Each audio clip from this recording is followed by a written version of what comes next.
us. Wow, here we are. Here we are. This is what we look like when we talk. Hi. What's up? We're here. Why are we here, Jenny? We're here for a Patreon Q&A video. We're here for a Patreon Q&A video. Yeah. You are watching this video because you support us at the $10 level. Thank you so much. Thank you so much. That is really nice of you. It really helps us out. This podcast is a thing that we love. It is also a thing that takes... so much time. Oh boy.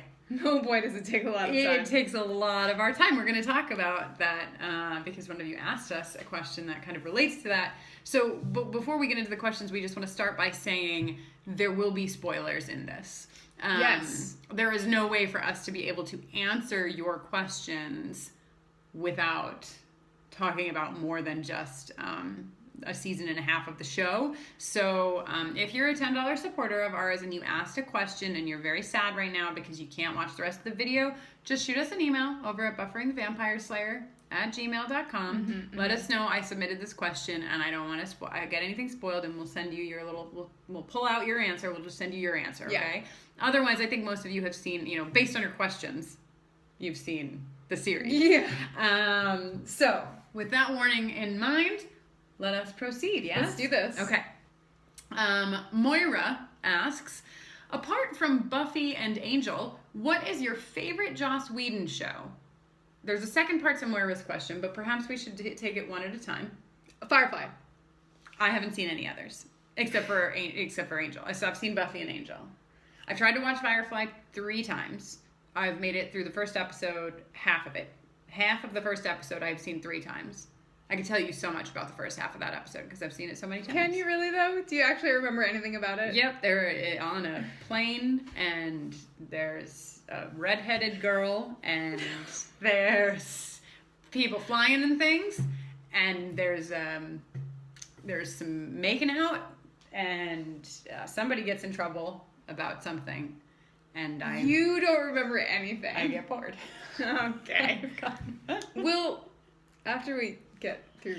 I'll try again. I'll keep trying, because I hear people say to us, like, well, I just can't watch Buffy, like, I just can't get through the first whatever, and I get really upset because I know what there is. So I recognize that by you telling me to do it and by you all telling me to do it, that of course I trust that there's something there. It's just, but I don't have another favorite because I have only seen the 2, Buffy and Angel.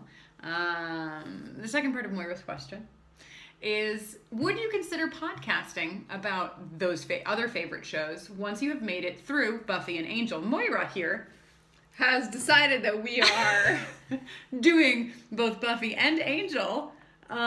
Which remains to be seen. And a couple of you asked us about this. So Moira didn't ask. Moira was like, you obviously are doing Angel. So Anna also said, are you planning to cover Angel either when you run out of Buffy, or better yet, once Cordelia switches shows? After all, Cordelia is perfect, and her arc on Angel has some amazing highs and unspeakable lows that I would love to hear you discuss. We are thinking about it. We're thinking about it. It's just that it takes up so much time. It does. This is already taking up like 2 full working days, if not more. Often more, just to make this podcast. So we also have full-time we do jobs, right? So it's tricky. So we are kind of like cramming. So we work every night and on weekends. Yes. All of our friends are like, so can you hang out? And we're like, never, no, not we ever can't. One time. Why? How come? Because of Buffy the Vampire Slayer. Buffy is our friends now. Yeah, and great friends that they are. Yeah. But it does beg the question, when would we make an Angel podcast? Yes, and Sunny also asked about Angel. So we know a lot of you want Angel. We have feelings about it. We are thinking about it. We will probably have more information about it in like the next several months. At most, I think we will have made some kind of decision. So that's kind of where we are. We've both seen Angel. Jenny owns the DVDs of Angel too. Don't worry. And when I watched Buffy my first watch through, I watched it with, like, in the order that you're supposed to watch it. So, you would get the crossover episodes as you were supposed to get the crossover episodes, and on and on and on. So yeah. We're fans, and I can tell you one thing that we know for sure. If we do Angel, we will not be writing original songs. That is a definite. For Angel. There's time. Literally no way that we could ever do that. But we may still do Angel. More info to come. I'm gonna jump just back to Moira. Three-parters here. Would you consider doing a sing-along live stream of the musical episode when we get there? That sounds fun. That sounds great. I'm considering it right now. Me too. Okay. Okay, and then Sunny, to finish Sunny's question, if you had to choose, Sunny says, between loving Spike or Angel for all eternity, which one would you choose and why? We have not thought about it. We have not discussed it between each other. So I know who my answer is. I'm not even sure that I know why, but I know what my answer is. Do you know what your answer is? Yeah, should we count to 3 Yes. and then say it? Mm-hmm. Okay. So 1, 2, 3, and then we say the name. Yeah. Okay. 1, 2, 3. Spike. Yeah. Okay, so why? Why do you think we both chose Spike? Because it would be like so much more fun. Yeah, Spike is a really good time. I mean, Angel is great, but I think that Angel in like 2.5 years would get on my nerves. Too much brooding. So much brooding. Spike, Spike is like lives on the edge. And, smokes more lace. Yeah, he does smoke. He would need to smoke outside. Yeah. But yeah, I would choose Spike. I don't know. I think I have a deep love for Spike. I definitely am Team Spike. Spike is my favorite character. And so that is why I made my choice. I love Angel, and I love Buffy and Angel's love. I do. Totally. But Spike just gets me, Mm-hmm. So yeah, that's all. It's not very deep, but that's what I've got for you, Sunny. I love it. You're just riding on my. I stand by my original answer. He would be more fun to spend eternity with. Yeah. Okay. A question from Jennifer about not about Buffy, but about us personally.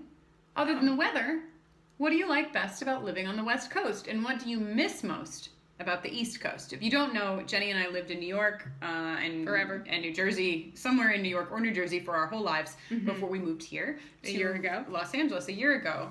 So what do you got, Jenny? What do you like the best about living on the West Coast? Well, shit. I've got answers. Well, okay, so, like, the weather, other than the weather is amazing, and it's, like, really a morale booster, and it really does something to, like, be able to be outside most days of the year. Like, there's a real value in that. But other than the weather, my favorite thing is driving to a grocery store in my car and parking in a parking lot, and then shopping in a grocery store where the aisles are all a reasonable space apart from each other, so you don't have to, like, jank by people, touch people, because everything's so small in New York. Wait. Okay. Yeah. And then checking out, and then putting my groceries in my trunk, closing my trunk, driving home while I listen to my favorite podcast, Buffering the Vampire Slayer. I don't have to carry my groceries on the subway. I don't have to look and pray for parking that I have to pay for just to go grocery shopping. Mm-hmm. Like, I grew up in a driving culture, and then I lived in New York, and it's public transportation is so awesome, and I love it. But when it comes to buying groceries, fuck that shit. All I was going to say is that it doesn't seem very California specific to me. It just seems like anywhere but New York would give you that. That's all I was going to say. But I still think it's a valid answer. So what do you... Okay. Yeah. What do you... Well, we have a lemon tree. Yeah, we do. That's nice. It is nice. Also, I've been listening to a podcast called You Must Remember This, which is... Keep talking. I'm going to go show them how big the lemons get on our lemon tree. Okay. Which is a podcast about the forgotten and or secret histories of Hollywood, which makes me appreciate being here more for some reason. This is a lemon I just picked off of our lemon tree. Can you quite tell large. How big it is? Is it next to my face? It's big. It's very big. Big lemon. That's from our lemon tree. Okay, so did you finish your answer? Gosh, I hope so. My favorite part about living on the West Coast, I have two favorite parts. One is weather related, and that is I swim. I love to swim as my form of exercise, and being able to swim outside almost all year round is incredible. It's like a very powerful mental health tool for me, so I love it. And then the other thing is that my sister lives just 3 miles away from me. Oh yeah, that's pretty awesome. She's really cool. My sister is 5.5 years younger than me, and we really haven't spent time in the same city of any consequent, any long span of time since we were living at home in our parents' house and we didn't like each other because we were, very different 17 ages. and 12. Yeah. Nobody likes each other when they're 17 and 12. So those are my favorite things. And I miss everything about New York. So Yeah, I miss a lot of things about New York, I miss being able to like walk out my door and grab a cup of coffee if I wanted to. I miss being able to like hop on the train and go see my friends and not have to think about driving or parking. I miss the bagels, and I miss how cheap it is to get a manicure, and I miss everything. But there's a lot I miss about. Yeah, those are all good things to miss. About New York. Although I will say the sushi is much better in Los Angeles. It's true. Than it is in New York. The buildings in New York, I mean, I feel like it's just a city that feels a lot older. The city feels very new. I mean, I don't know that it is, but it feels that way. Because it's so compact too. Anyhow, so yeah, that's how we feel. That's how we feel. So let's go to Dick.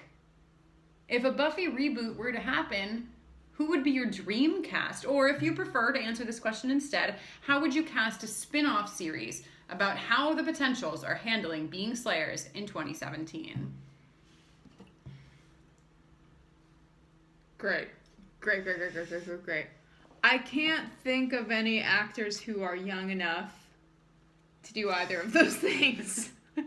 Great. Cool. Is that helpful?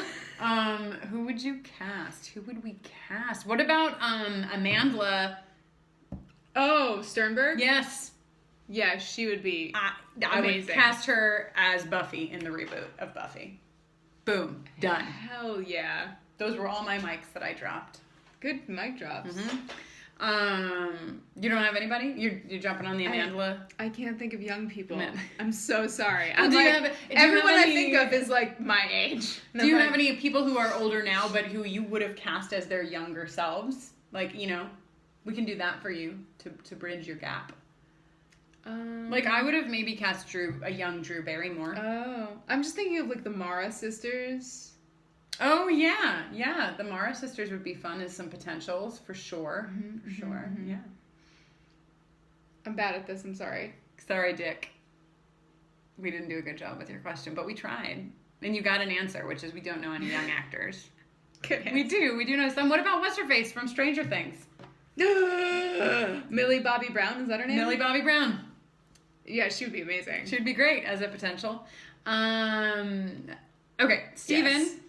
How far ahead are you in your viewing and songwriting Far ahead. compared to where the podcast currently is? I don't know if any of you have ever Hilarious. seen the documentary about South Park, how South Park is made. It's called like 6 Days to Air or something, where essentially they put up the show and then the next day they start the next episode, and by the 7th day that episode has to go to air. That is what our life is like every week. It's chaos. Normally, what we try to do, although our schedules are always shifting, we wouldn't be able to do this if we weren't living in the same house and married to each other. Yeah, it would be impossible to schedule. So our normal schedule is that Wednesday morning the podcast airs. So normally we stay up until midnight here in Los Angeles to make sure it posts and everything goes okay. And then that night we watch the episode the first time, the next episode, and then Friday morning, if we're really on our schedule, then Friday morning we will watch the episode a second time and record. And somewhere in between there, we will start the song. Normally over the weekend, we're working a lot on the song. Normally Monday, sometimes Tuesday night, Jenny is recording the song and we're like editing it and what have you. If we have a guest on the show, where it's not like a full episode guest, but an edited guest, then we have we do an the interview. additional day of recording and editing. Yeah. So we're not ahead at all. Some might say we're the opposite of ahead. Yeah. Well, no, I think we're neither ahead nor behind. We are just always running 1 second ahead, being behind. Yeah. Exactly. Yeah. I mean, today is Sunday. And we just recorded the episode, and we have the song framework and a verse and the chorus done, and that's pretty good shape for us.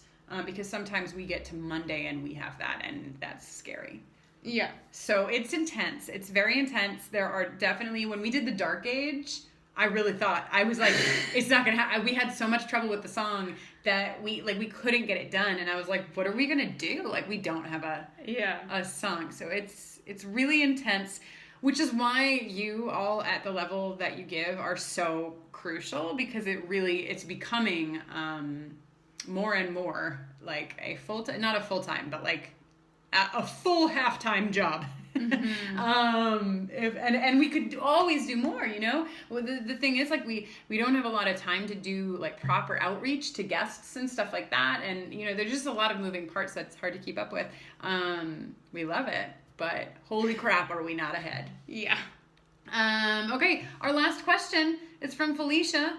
Which character do each of you relate to the most? Which character would you want to be friends with the most? So you got it's a two-parter. Jenny, who do you think for you? Who do you relate to, and who would you want to be friends with?